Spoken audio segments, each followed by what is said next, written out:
Finally আজি ৰাতিপুৱা 10:30 লগে লগে কিন্তু 2024 বৰ্ষৰ মেট্ৰিকৰ ৰেজাল্ট দিয়া হ'ব। ইয়াতে আপোনালোকে দেখিবলৈ পাইছে SSLC exam result 2024 to be announce at 10:30 AM বুলি ইয়াতে কোৱা হৈছে। অৰ্থাৎ যিসকল ছাত্ৰ ছাত্ৰী 2024 বৰ্ষত মেট্ৰিকত অৱতীৰ্ণ হৈছিল সকলো ছাত্ৰ ছাত্ৰীৰ বাবে কিন্তু সুখবৰ যে আপোনালোকে আজিয়ে কিন্তু 10:30 লগে লগে ৰেজাল্টটো চাব পাৰিব আৰু আজি কিন্তু ৰেজাল্টটো এনাউন্স কৰিব।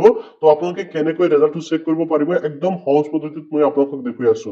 প্ৰথমতে আপোনালোকে এপছৰ মাধ্যমতে চাব পাৰিব সেৱাৰ যিটো এপছ আছে সেৱা ৱেবছাইটৰ। আপোনালোকে তাৰ বাবে কি কৰিব সেৱাৰ ৰেজাল্ট 2024 বুলি সাৰ্চ কৰিব। এই যিটো ৱেবছাইট দেখিব পাইছে সেৱাৰ ৰেজাল্ট আপোনালোকে এই এপটো ইনষ্টল কৰি ল'ব। মোৰ অলৰেডি ইনষ্টল কৰা আছে। ইনষ্টল কৰি যেতিয়া ওপেন কৰিব ওপেন কৰাৰ লগে লগে চাব কাৰেণ্ট ইয়াৰ ৰেজাল্ট আৰু প্ৰিভিয়াছ ইয়াৰ ৰেজাল্ট। তো আপোনালোকে কি কৰিব যিটো কাৰেণ্ট ইয়াৰ ৰেজাল্ট অপশ্যন দেখিব পাইছে এই অপশ্যনটোত ক্লিক কৰিব।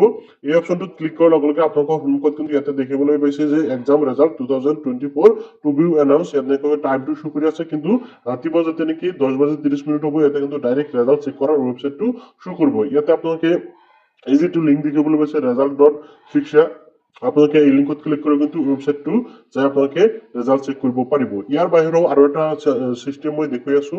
এই যিটো ৱেবছাইট মই আপোনালোকৰ বাবে দি থম জাগৰণ জোচৰ, কিয়নো আপোনালোকে যেতিয়া নেকি সেৱাৰ ৱেবছাইটৰ পৰা ৰেজাল্ট চেক কৰিব যাব তেতিয়া চাব যে বহুত প্ৰব্লেম দি আছে, সাৰ্ভাৰটো ডাউন হৈ থাকিব কিয়নো সকলো মানুহে চেক কৰিবলৈ যাব।